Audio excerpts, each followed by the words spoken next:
আজকে কেক বানাচ্ছি আমার ফ্রেন্ডের বয়ফ্রেন্ডের জন্য। হ্যাঁ, কথাটা শুনতে একটু অবাক লাগলেও আমি কিন্তু আমার ফ্রেন্ডের বয়ফ্রেন্ডের জন্যই কেক বানাচ্ছি। সো এই ট্রিক্সটা কিন্তু আপনারা সবাই অ্যাপ্লাই করতে পারেন যারা কেক বানান। তারা হচ্ছে আপনার সুন্দর সুন্দর কেকের ছবিগুলো আপনার ফ্রেন্ডদেরকে দিবেন, দিয়ে বলবেন যে নে এই ছবিটা দেখ, আমার কেকের ডিজাইনগুলো দেখ, আমার কেকের কোয়ালিটিগুলো দেখ। তোদের বয়ফ্রেন্ডের যখন বা হাজব্যান্ডের যখন বার্থডে হবে, অ্যানিভার্সারি হবে তোদের, তখন হচ্ছে আমার কাছ থেকে কেক অর্ডার করবি। তোদের ফ্যামিলি মেম্বারের যখন বার্থডে থাকবে তখন আমার কাছ থেকে কেক অর্ডার করবি। এভাবে করে কিন্তু দেখা যাবে আপনি প্রতি মাসে হয়তো একটা করে অর্ডার পেতেও পারেন।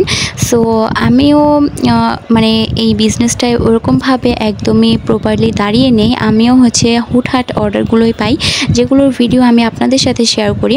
সো ওইরকমই আজকের একটা অর্ডার ছিল, 1 পাউন্ডের চকলেট কেকের অর্ডার ছিল। এটা আমার ফ্রেন্ডের অর্ডার ছিল, সেটা আমি ভিডিওর প্রথমেই বলেছি। তো প্রথমেই চকলেট কেকের বেসটা আপনাদেরকে দেখিয়ে দিয়েছি, আর এবার হচ্ছে প্রথম লেয়ারটা দিয়ে দেন হচ্ছে আমি এখানে চকলেট সিরাপ দিচ্ছিলাম। তো চকলেট সিরাপ দুটো একই। এখানে হচ্ছে হয় কি, কেকের উপর যদি ডিরেক্ট সিরাপটা দেওয়া হয় তাহলে কিন্তু কেকটা খেতে আরও বেশি মজা হয়, কারণ কেকের ভিতরে চকলেটটা একদমই সুন্দরভাবে যায়। আর এর উপরে আমি হচ্ছে ক্রিম দিচ্ছিলাম, অ্যান্ড ক্রিমের উপরে আমি আবার চকলেট সিরাপ দিচ্ছিলাম।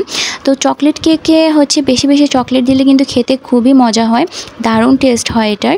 সো আমি হচ্ছে 3টা লেয়ারই একসাথে দিয়ে দিলাম, আর আমি এখানে সুগার সিরাপও দিচ্ছিলাম পরিমাণ মতো। তো এবার চকলেটটা দিয়ে হালকা ক্রিম দিয়ে হচ্ছে ক্রাম কোট করে নিব। তো ক্রাম কোট করার ক্ষেত্রে হয় আপনার ক্রাম কোটটা যতটা সুন্দর হবে কেকটা বানানো কিন্তু ঠিক ততটাই সুন্দর হবে, লাস্ট পর্যন্ত ফিনিশিংটা যেটা সেটা। সো ক্রাম কোটটা একটু সুন্দরভাবে দেওয়ার চেষ্টা করবেন। তো আমি হচ্ছে এখানে আমার কেকটাকে ক্রাম কোট দিয়ে আধা ঘন্টার জন্য ফ্রিজে রেখে দিয়েছি, নর্মাল ফ্রিজে। আর হ্যাঁ, আপনারা কাজ করার সময় সবসময় একটা রুমাল ভিজিয়ে পাশে রাখবেন, যেটা দিয়ে হচ্ছে কেকের বোর্ড ক্লিন করবেন। সো ক্লিন করে কাজ করতে আপনার আই থিঙ্ক বেটার লাগবে। তো এবার হচ্ছে আমার কেকটা ছিল কাস্টমাইজ কেক। সো আমি হচ্ছে ব্লু কালার দিয়ে 4-5টা করে দিচ্ছিলাম।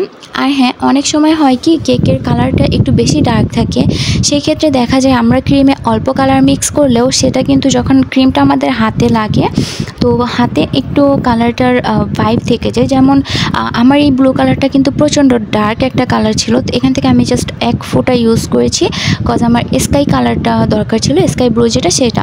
তো এই ক্রিমটা যখন আমার হাতে লেগেছে ঠিক ওরকমই হয়েছে, মনে হচ্ছিল না জানি কত পরিমাণে কালার এখানে দেওয়া যে হাতে হচ্ছে ব্লু কালার হয়ে আছে। তো ব্যাপারটা ওরকম না, আর এটা কিন্তু ক্ষতিকর না, কজ এটা বেশি ক্রিম দেওয়া না, আর এটা খেতেও তিতা লাগবে না। যদি আপনি ক্রিম ওভার দিয়ে আপনি যদি কালার ওভার দিয়ে ফেলেন সেই ক্ষেত্রে আপনার কেকটা খেতে তিতা লাগতে পারে। বাট কালার যদি পারফেক্ট থাকে, এরপর আপনার হাতে একটু হচ্ছে রঙটা লেগে যায় ক্রিমের সাথে, তো সেটা আমার মনে হয় না কোনো রিস্কের বা কোনো ক্ষতিকর কিছু, কজ কম বেশি ক্রিম কালার যেহেতু আছে সেহেতু লাগবেই, আর এটা তো ফুড কালার, সেক্ষেত্রে আমার মনে হয় না প্রবলেম হবে। সো এখন হচ্ছে আমি আমার ক্রিমের উপরে যে পার্টটা ছিল সেটা হোয়াইট কালার ছিল, অ্যান্ড আমি হচ্ছে 4-5টা সুন্দর করে নিচ্ছি। তো আর এই কেকটা বানাতে গিয়ে যেটা হয়, প্রচণ্ড পরিমাণে গরম ছিল অ্যান্ড ক্রিমটা বারবার মেল্ট হয়ে যাচ্ছিলো, তার উপরে আমার বিটারও নষ্ট হয়ে গিয়েছিল।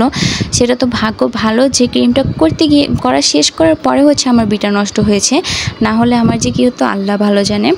তো এইবার এটার মাঝখানে হালকা একটু পার্পেল কালার ছিল, আর এই যে ঢেউ ডিজাইনটা, এটা আমি আগে কখনো করিনি, এটা আমার এবার ফার্স্ট টাইম ছিল, যেটা করতে গিয়ে আমি মানে প্রচণ্ড পরিমাণে ভয় পাচ্ছিলাম। সেটা মানে এটা সুন্দর হচ্ছিল না, আমি করতে পারতেছিলাম না, অ্যান্ড আমার হাত প্রচণ্ড পরিমাণে কাঁপতেছিল এখানে। দেন হচ্ছে আমি ভাবলাম যে না, এবার করবোই যেভাবেই হোক। সো আমি ফাইনালি হচ্ছে এটা করা শুরু করে দিই, অ্যান্ড বিলিভ মি, এটা ফার্স্টে তো ভালো লাগতেছিল না, কেকটা বানানোর পরে সবার রিয়েকশন জাস্ট মাশাআল্লাহ ছিল, কজ কেকটা মারাত্মক কিউট লাগছিল। তো আমি হচ্ছে সুন্দরভাবে এটাকে করে নিচ্ছিলাম। বাট হ্যাঁ, এই ডিজাইনটা করতে গিয়ে আমার একটু মানে অনেক ভয় হচ্ছিল, অনেক প্রবলেম হচ্ছিল।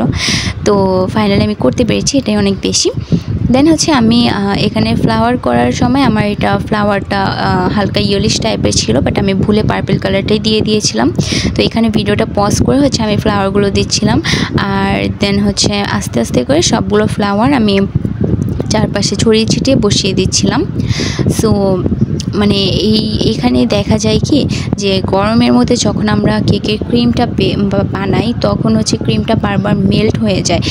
পাইপিং ব্যাগে ক্রিমটা যখন আমরা রাখি তখন কিন্তু দেখা যায় ক্রিমটা পাইপিং ব্যাগে দেওয়ার সাথে হাত লাগার পরে যেন আরও গলে গিয়েছে।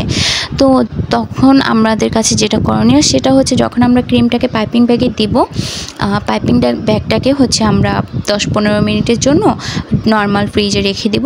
সেই ক্ষেত্রে হচ্ছে আমাদের ক্রিমটা কিন্তু আর এতটা মেল্ট হবে না, আর আমাদের ফ্লাওয়ারগুলো মেক করতে একটু প্রবলেম হবে না, সুবিধা মতো আমরা আমাদের ফ্লাওয়ারগুলো মেক করতে পারবো।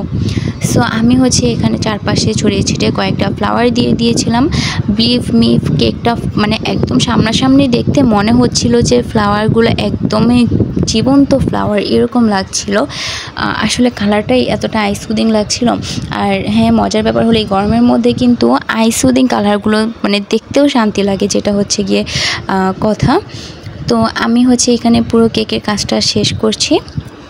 আর আমার কেকটা আপনাদের কাছে কেমন লেগেছে অবশ্যই কমেন্ট করে জানাবেন। আর হ্যাঁ, আমাকে আপনারা যদি কেউ কেক সম্পর্কে কোনো টিপস দিতে চান, আমার কাজে যদি আপনাদের কাছে কোনো মানে মনে হয় একটু ভুল ত্রুটি আছে, তাহলে অবশ্যই আমাকে কমেন্ট করে জানাবেন।